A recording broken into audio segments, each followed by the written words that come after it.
last speaker on my list is Sister Lunkuse. You have the floor from HomeNet International. Thank you, Chair, for providing me the opportunity to speak at this plenary. I'm Betty Lunkuse. I'm a home-based worker, representing 1.2 million home-based workers from 33 countries, represented by my organization, HomeNet International. I'm from Uganda. I work from my home. I make jewelry and weave baskets with natural materials. With my work, I have low carbon footprint than most of you here. However, I'm impacted by climate change more than many of you.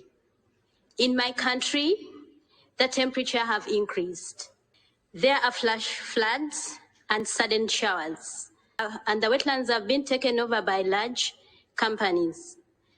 This has led to reduced access to raw materials or increase in the price of raw materials, low work orders, thereby low income.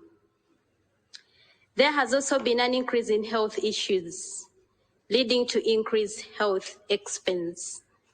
COVID-19 has left its trail behind, and our supply chains have been disrupted, and even today. We don't have the same quantum of work as before. While the world is moving on and talking about different economic models, we are still struggling to recover. If we are seriously talking about just recovery, we need two things. One, recognition. Two, protection. What we need is first and foremost, ratify ILO Convention 177, the Homework Convention by member states of ILO. And in my country, I don't have a policy which recognizes me as a worker or protects me as a worker, which is the essence of ILO 177.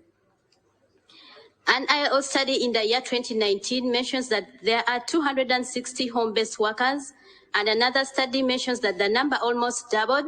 It's high time for us to have a policy for home-based workers. And while they are talking about recognizing home-based workers, we also need to understand that home-based workers have two categories: the home workers who work in the supply chains, but also the on-account home-based workers.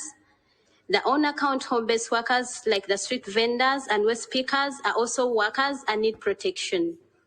There are some common labor protection needs that we like to access, like maternity protection for all women workers.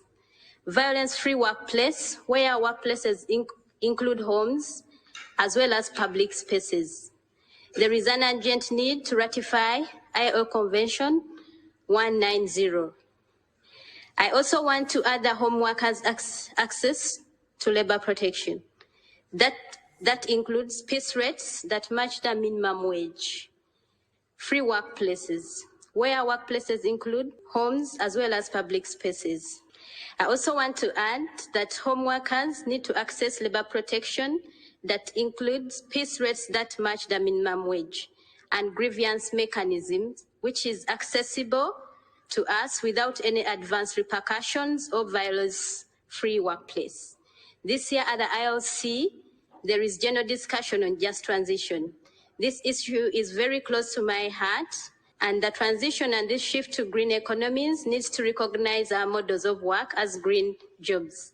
Additionally, our models of work are the social and solidarity economy models, which needs support in form of policy support, investment, and skill training.